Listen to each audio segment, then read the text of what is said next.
12 पद तक पढ़ेंगे इससे। परंतु सप्ताह के पहले दिन वाले भोर को वे उन सुगंधित वस्त्रों को जो उन्होंने तैयार की थी लेकर कब्र पर आई। उन्होंने पत्थर को कब्र पर से लुटा हुआ पाया, पर भीतर जाकर प्रभु यीशु का शव न पाया। जब वे इस बात से औचकी हो रही थी, तो देखो, दो पुरुष झलकते वस्त्र पहने हुए उनके पास आ खड़े हुए। पढ़ो ना पूरा वाला। जब वे डर गई और वे धरती की ओर मुंह झुकाए रही, तो उन्होंने उससे कहा, तुम जीवितों को मरे हुओं में क्यों ढूंढती हो?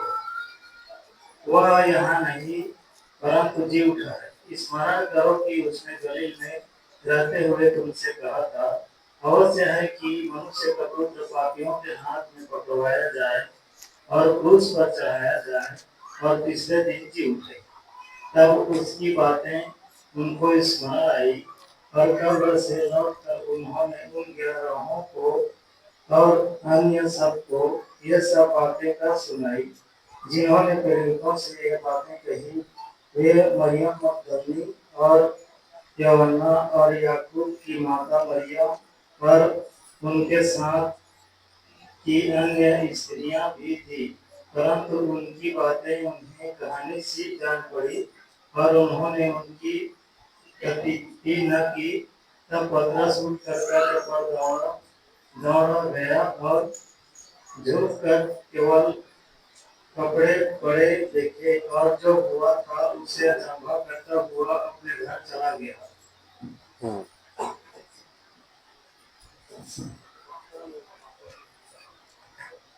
लूका 24 अध्याय में लिखा है, परंतु सप्ताह के पहले दिन बड़े भोर को वे उन सुगंधित वस्तुओं को जो उन्होंने तैयार की थी लेकर कब्र पर आई। उन्हें पत्थर को कब्र पर से लुढ़का हुआ पाया, पर भीतर जाकर प्रभु यीशु का शव न पाया। जब इस बात से भौचक्की हो रही थी, तो देखो, दो पुरुष झलकते वस्त्र पहने हुए उनके पास आ खड़े हुए। जब वे डर गई और धरती की ओर मुंह झुकाए रही, तो उन्होंने उनसे कहा, तुम जीवते को मरे हुए में क्यों ढूंढती हो? वह यहाँ नहीं, परंतु जी उठा है। स्मरण करो कि उसने गलील में रहते हुए तुमसे कहा था, अवश्य है कि मनुष्य का पुत्र पापियों के हाथ में पकड़वाया जाए और क्रूस पर चढ़ाया जाए और तीसरे दिन जी उठे। तब उसकी बातें उनको स्मरण आई और कब्र से लौटकर उन्होंने उन 11 को और उन सबको ये बातें कह सुनाई। कब्र को क्यों गई वो स्त्रियां? मिस्र, इस्राएल और उन देशों के बारे में हमें जानते हैं कि वो लोग मरे हुए व्यक्ति को क्या बनाते थे, विशेष होते उनको मम्मी, है ना। मम्मी के लिए तो जाके सुगंधित द्रव्य को उनके शरीर पर मलते लगाते हैं और बहुत से उनके शरीर पर ऐसी चीज लगाते हैं जिनको शरीर बॉडी खराब ना हो। उन्हीं काम के लिए लोग गए थे कि हम इनके बॉडी में सब लेप लगा करके और ये न सड़े न गले न खराब हो, इनको मम्मी बनाएंगे, इसलिए वो लोग वहां पर गए हुए थे। आज भी मिस्र में मम्मी सब रखी हुई है ना, तो उसी बनाने के लिए लोग गए थे। लेकिन जब वहां पहुंचे तो कब्र खाली था, लोग डर गए, किसी को सो ना पाया। और जब आश्चर्यचकित थे कि कहाँ गई बॉडी, कब्र कैसे खाली है, तो वहां पर लिखा है कि दो पुरुष झलकते हुए वस्त्र पहने हुए पास आ खड़े हुए। दो सरदूत हैं जो भव्य पुरुष हैं, जो वहां पर आके खड़े होते हैं और उनको बोलते हैं, उन स्त्रियों को क्या बोलते हैं कि तुम जीवते को मरे हुए में क्यों ढूंढते? जो जिंदा है उसको मरे हुए क्यों ढूंढ रही हो? उसे मुर्दा समझकर मम्मी बनाने के लिए आई हो, सुगंधित डब्बे लगाने आई हो, वो तो जिंदा है। क्या तुम लोग को स्मरण नहीं है कि जब वो जीवित था तो क्या बोला?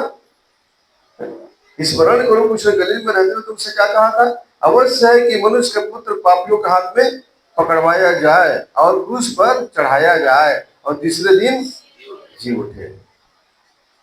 तब उसकी बातें उनको स्मरण आई, तब याद आई कि हाँ उन्होंने कहा था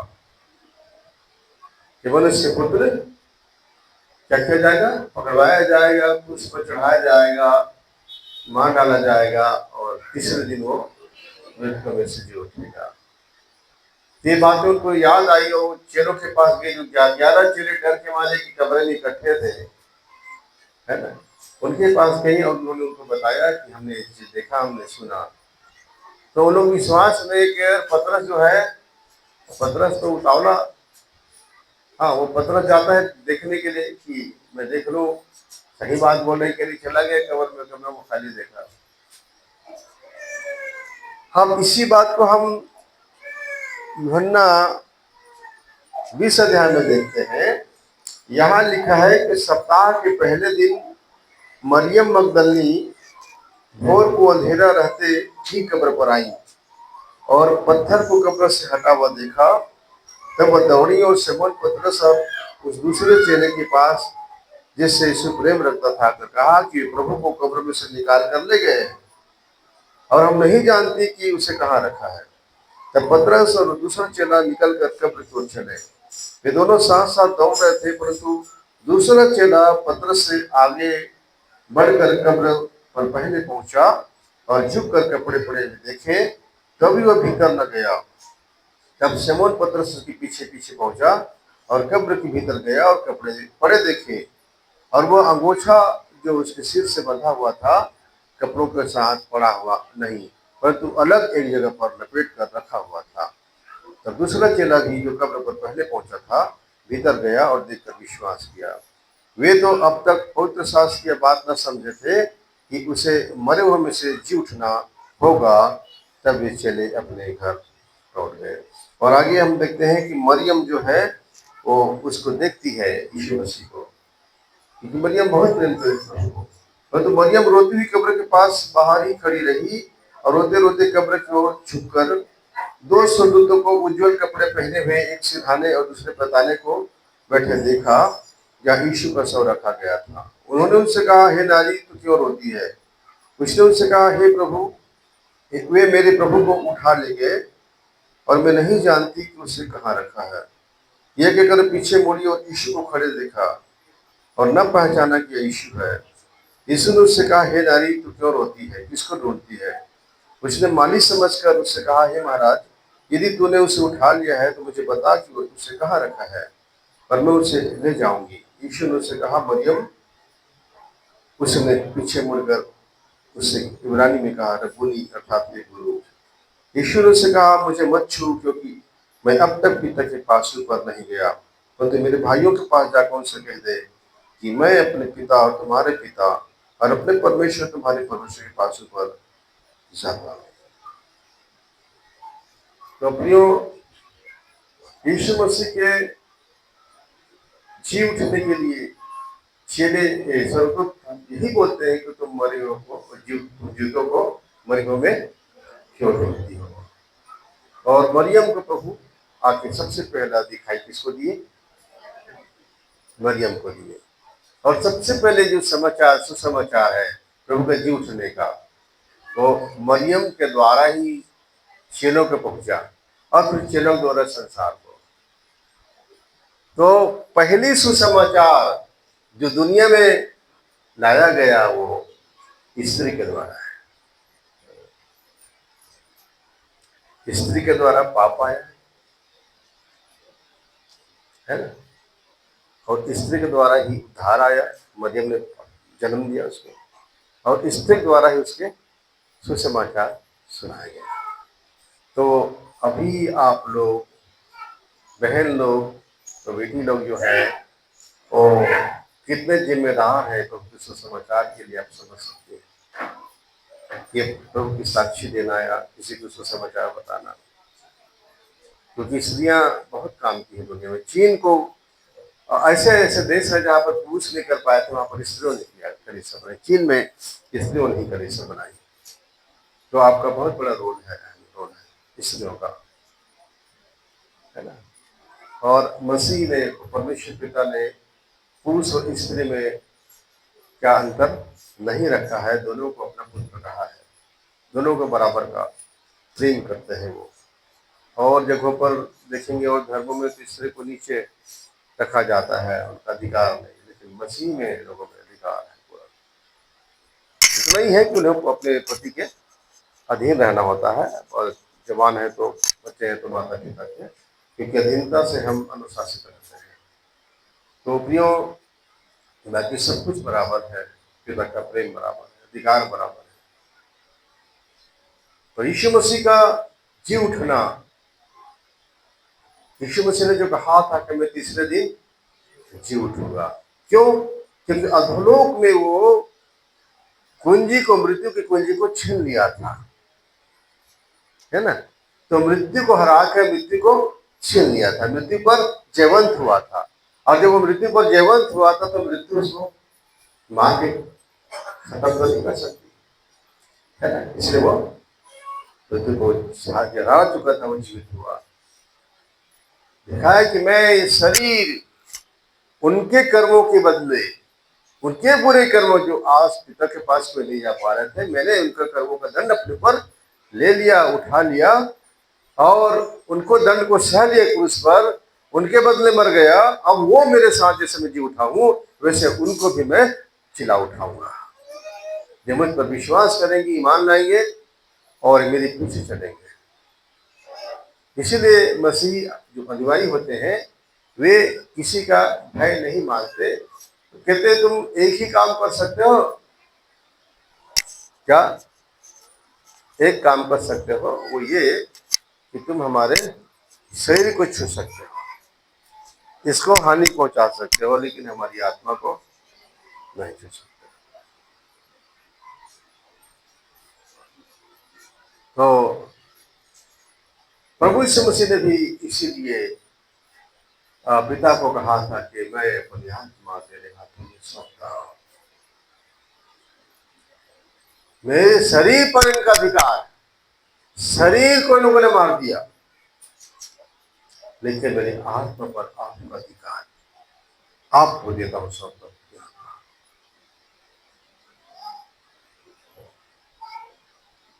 आत्मा को मत देना, वो आत्मा इनके अधिकार बनेगी, केवल शरीर तक। आत्मा परमेश्वर के पास जाएगा। अब यीशु मसीह तो खुद परमेश्वर है, तो वो तो अपने शरीर को हमारे बदले दिए। आत्मा दिखाई देता है क्या?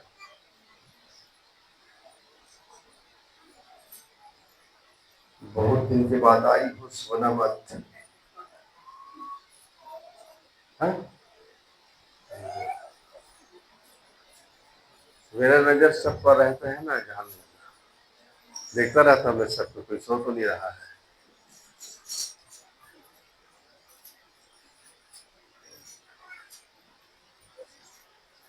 कभी कभी लोग रात को जगे हैं या कभी ड्यूटी करके आ रहते हैं, हम मस्त यहाँ पर बाइबल को रख नहीं रहते हैं अपना, जैसे कोई देख रहा है, अपना पढ़ रहा है, अपना मस्त सोए रहते हैं।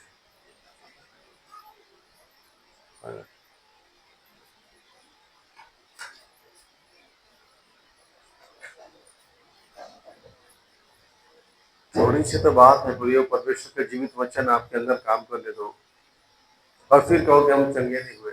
चंगा तो परमेश्वर के वचन करता है। चंगाई कोई प्रभु के दास नहीं, परमेश्वर का वचन करता है। दास तो वरदान में काम कर लेते हैं, लेकिन असल में चंगाई जो शाश्वत चंगाई देता है तो परमेश्वर का वचन देता है। भजन 107 के 20 में लिखा है, भजन 107 के 20 में लिखा है। उसको ये अलग टॉपिक है, उसमें से नहीं है जो आज का विषय है, पर मैं बताना चाहता हूँ सोए के लिए कि बच्चे चंगाई जो होता है वो वचन के द्वारा होता है। अगर वचन अपन जितना अंदर जाएगा, वो आपका शरीर आत्मा को चंगा करता है।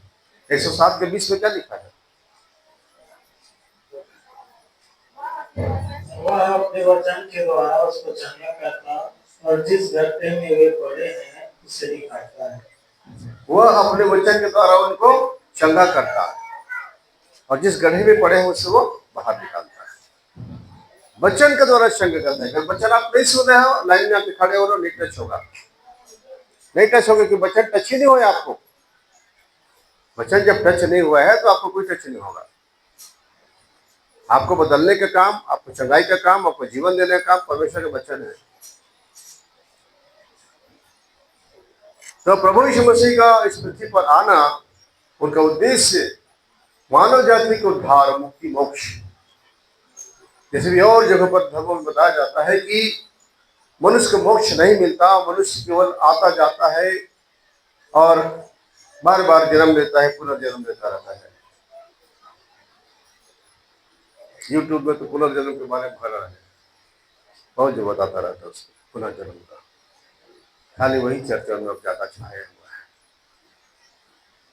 वो टॉपिक निकाला तो उसी पे चलेगा, ठीक है ना।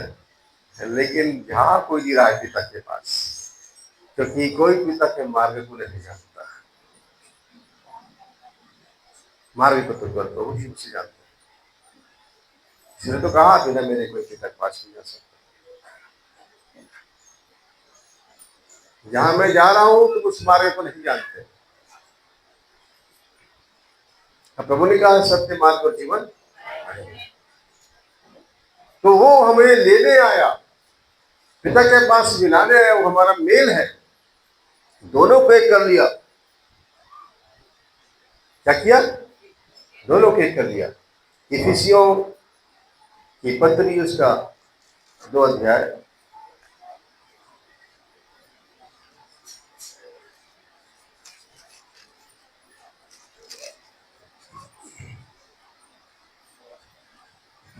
चौदह पद।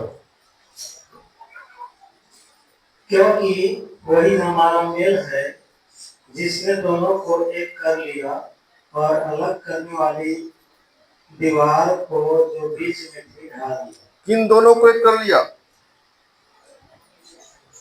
यीशु मसीह हमारा मेल है और किन किन दोनों को एक कर लिया? किन को एक कर लिया? हाँ हाँ, बताओ बताओ। हाँ बताओ ना, बताओ। चलो खड़े होकर बताओ। पूछा तुम खड़ी होकर बताओ, उसको एक कर लिया। चलो ना खड़ी होकर बताओ, किनको एक कर लिया? हम सबको। कहाँ एक कर लिया? किससे कर लिया? मृत्यु द्वारा। किससे किया? परमेश्वर से। मनुष्य को परमेश्वर से मिलाया। मनुष्य और परमेश्वर के बीच में क्या था? बैर था। किसके कारण? पाप के कारण। और जब भी कोई पाप को लाता है सामने, तो बैर को लाता है। जीवन पाने के बाद ये मत सोचिए बहुत तब समस्या, हम तो बपतिस्मा पा के हमारा उद्धार हो गया, अब जाए ना जाए, क्या बैठे ना बैठे, प्रार्थना करें ना करें, कभी साल में 1 आध बार चलेंगे, 6 महीने बाद चलेंगे, नहीं प्रियो।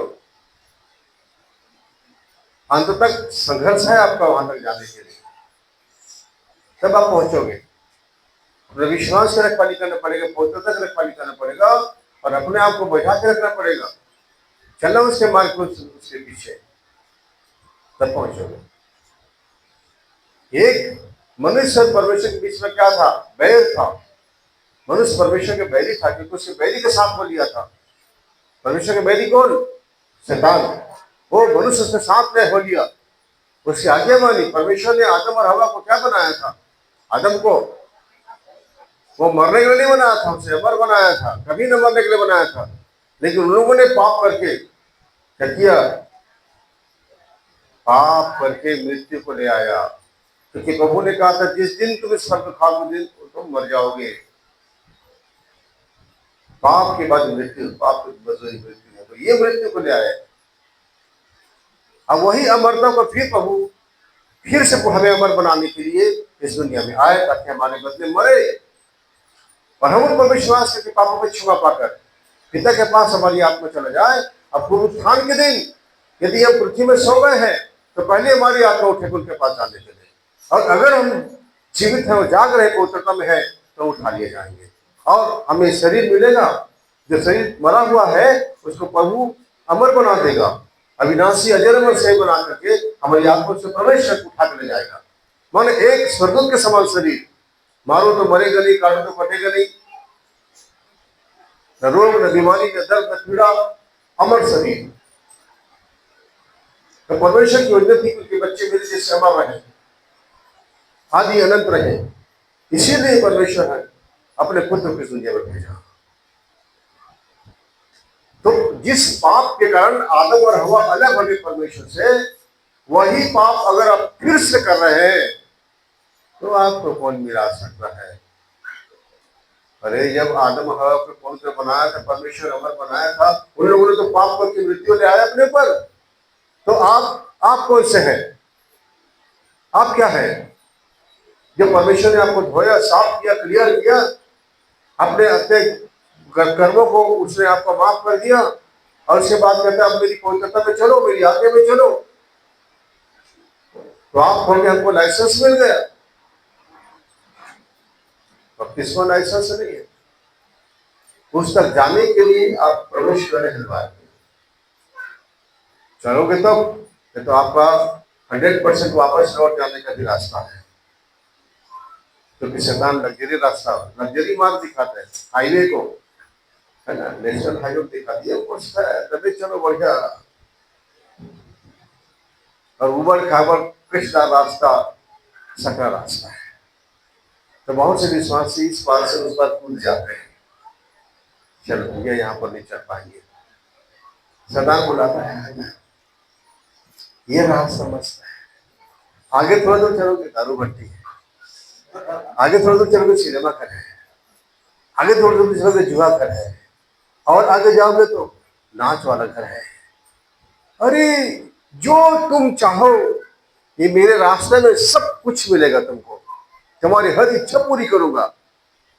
ये नेशनल हाईवे है, ये लग्जरी रास्ता है। वो कहाँ उबड़ खाबड़ कांटा वाले में जा रहा है तू, धक्का खा के। अरे एक बार मिला है जिंदगी, अच्छा से जी ले, मजा कर ले, फिर क्या पता है मेजा मिलेगा कि नहीं मिलेगा।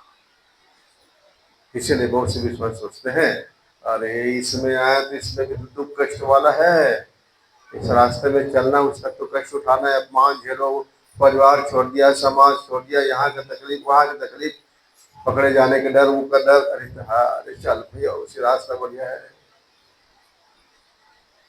मेरी मौसी, सही मौसी ब्राह्मण परिवार में चली गई, लव मैरिज था, दोनों टीचर थे, शुक्ला परिवार, श्यामाचरण विद्याचरण शुक्ल के परिवार में चले गई। और मैंने कहा मौसी आप एक क्रिश्चियन लड़की रही, मसीही, और आपने अपना सब कुछ छोड़ दिया। उसने कहा बेटा ये जो प्रभु का जो रास्ता है ना, जितना प्रभु को मानो, जितना उसके में चलो, उतना ज्यादा कष्ट है, दुख है, समस्या है। हट, कौन चलेगा इसमें? इसमें कोई दुख कष्ट नहीं है। मैं बोला हाँ उसमें क्यों कष्ट होगा मौसी, उसमें तो टिन टिन टिन टिन बजा लो, उसको खुश कर लो, चलो, है ना। वो ही राजा है यहाँ का, वो शासन कर रहा, तो उसके पैरों में गिर जाओगे तो काहे मारेगा, क्यों दुख देगा? बोला मजा कर बेटा, मजा कर, ये ले और ले ले। और मैंने अपनी मौसी बात सुनी, एक नई बाइबिल जो किसी ने उसको दिया था, उसने मुझको दे दिया, कहा ये ले तू पकड़ इसको। पहली बार मुझे नई बाइबिल मिली और मैं उसको खुद पढ़ने लगा, क्योंकि उतने दिन तक तो मेरी माँ भी रक्षा करती रही, और जब पढ़ने गया तो मैं रुक गया था, बहुत मुश्किल से गया था कि मुझे मैं मर जाऊंगा, लेकिन वहां बाइबिल मिली और वही मेरा साथ साथ बोलते। तो क्या है प्रियो, और तब से लेकर के मेरा जीवन दुखों में कष्टों में चलता रहा, और उसके बाद तो और भी बहुत ज्यादा कष्ट आए, बहुत तकलीफें आई, और उन सबसे गुजार कर परमेश्वर, अब मुझे समझ आता है कितनी गरीबी, रोग, बड़ी समस्याएं, कष्ट, संकट, विपत्तियां सब इसलिए झेला मैंने क्योंकि मुझे इन्हीं के बीच सेवा करना था कि जब किसी के दर्द को आप तब समझोगे जब खुद दर्द को पहुंच सकेगा। बीमारी को तब समझोगे जब आपने खुद बीमारी को झेला है। गरीबी को तब समझोगे जब आपने गरीबी को झेला है। हमारा जीवन खुद एक पाठशाला है जिसमें हम सीखते हैं। अब सारी परिस्थिति हमें याद आती है, ऐसा क्यों होने दिया परमेश्वर। हमको उस समय अच्छा नहीं लगता था, अब समझ आ गया कि सब कुछ ठीक है। प्रभु मुझे प्रेम करता है, इसलिए मुझे रास्ते पर चला रहा है ताकि मैं मेरा आत्मा उस पर जा सके। अगर अच्छा जीवन आता तो मैं उसमें खो जाता, भटक जाता। इसीलिए आप दुख को गलत मत समझो, तकलीफ को, बीमारी को गलत मत समझो। वो आपके जीवन में आता है आपके रूप में, और इसमें रहकर पिता आपको मरने सड़ने पे छोड़ता नहीं। वो आपका प्रतिज्ञा आपके साथ बंधा हुआ है। लेकिन मनुष्य सच्चा मसीह वही है, सच्चा विश्वासी वही है जो कैसी भी परिस्थिति में अपने परमेश्वर को नहीं छोड़ता, नहीं त्यागता। वही सच्चा मसीह है, और वही वहां तक जाने के लिए तैयार होता है। न तो जीवन में शैतान कई बार परीक्षाएं लाता है, कई बार दुख कष्ट के रास्ता को ला देता है कि ये पीछे लौट जाएगा। इसी में हमारी पहचान है क्यों, जब वापस लौटते हैं। पाप एक वृक्ष के द्वारा आया, पाप एक वृक्ष के द्वारा आया। कहां? अदन की। पाप एक वृक्ष के द्वारा आया, और पाप के द्वारा मृत्यु आई। और उद्धार भी एक वृक्ष के द्वारा आया, और जीवन भी एक पेड़ की लकड़ी के द्वारा आया। जहां पेड़ से शुरू हुआ पाप, लकड़ी से, यही से, किसी पर लकड़ी से वो बना क्रूस, जहां पर यीशु लटकाया गया। क्रूस की मृत्यु सबसे असहनीय मृत्यु मानी जाती है। क्रूस के नाम से लोग थर्रा जाते थे, डर जाते थे। फांसी में कष्ट नहीं है, गोली मार देने में कष्ट नहीं है, चाकू मार देने में उतना कष्ट नहीं है जो यहां पर जो कष्ट दिया जाता है। बड़ी कष्ट क्रूस, इसलिए क्रूस के नाम से लोग थर्रा जाते थे। वो तो मरने से पहले आत्महत्या कर लेंगे इसकी सजा से, लेकिन ये क्रूस की मृत्यु जो असहनीय कष्ट की मृत्यु है, ये लेना चाहते हैं। उसी क्रूस को जिससे लोग भयभीत होते थे, डरते थे, उसके नाम से कांपते थे, आज इस क्रूस को आप लोगों के गले में पाओगे। यीशु मसीह ने इसको ऐसा बना दिया कि इस क्रूस को हम सब प्यार करते, पसंद करते हैं, जिससे कि नफरत किया जाता था। ये क्रूस को लोगों के गले में मिलेंगे क्रूस, चर्चों में मिलेंगे क्रूस, घरों में मिलेंगे क्रूस। और उस क्रूस को देखने के बाद शैतान वहीं से पीछे हटता है, तो क्रूस का तेज मारता है उसको, वहीं पर तो हारा है वो। जीवन, धरती का जीवन कुछ नहीं है, थोड़े दिनों का तो जीवन है। यहाँ पर 60 साल, 70 साल, 80 साल, 90 साल, पता नहीं है कौन कितना साल चलेगा अभी की स्थिति में देख करके। लेकिन अनंत जीवन जो इटर्नल लाइफ है, वो वही लाइफ जो हमें अमर करके ले जाता है पिता, अनंत काल के लिए, कि मेरे बच्चे कभी न मरे, हमेशा मेरे साथ रहे। और वही जीवन आप चाहते हो तो अपना हर वो चीज को मार दो, हर वो चीज को मार दो जो आपको वापस जाने से रोकता है। वो संगति पसंद मत करो जो संगति आपको उस अमरता के जीवन से अलग कर दे। आप छोटी छोटी बीमारी, समस्या के लिए आए, रोग के लिए आए भी, कष्टों के लिए आए, मृत्यु दशा भी आया है, लेकिन आप कहते हैं कि यीशु मसीह को इसी चीज के लिए आया कि आपको बीमारी चंगाई दे, बेटा दे, बेटी दे, घर दे, नौकरी दे, तमाम चीज दे। वो तो परमेश्वर अपने प्रेम के कारण आपको देता है, क्योंकि हर बाप अपने बच्चों के उत्तम चीज देता है और अच्छा कुछ बना के जाता है, तो वो तो अपने प्रेम के कारण आपको दे रहा है। तो आप अगर इसी जीवन में उस पिता से शिक्षा करें तो आप आगे ही, आप इस जीवन को छोड़िए ना, तो वैसे भी आपको रक्षा करेगा, पालने फिराएगा आपको। आप उस जीवन की बात करें कि मैं अमरता को पाप करना चाहता हूं, प्रभु जी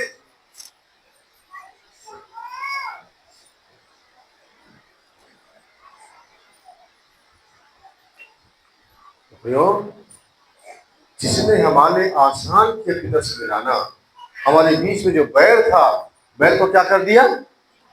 अलग। हाँ, देखिए लिखा है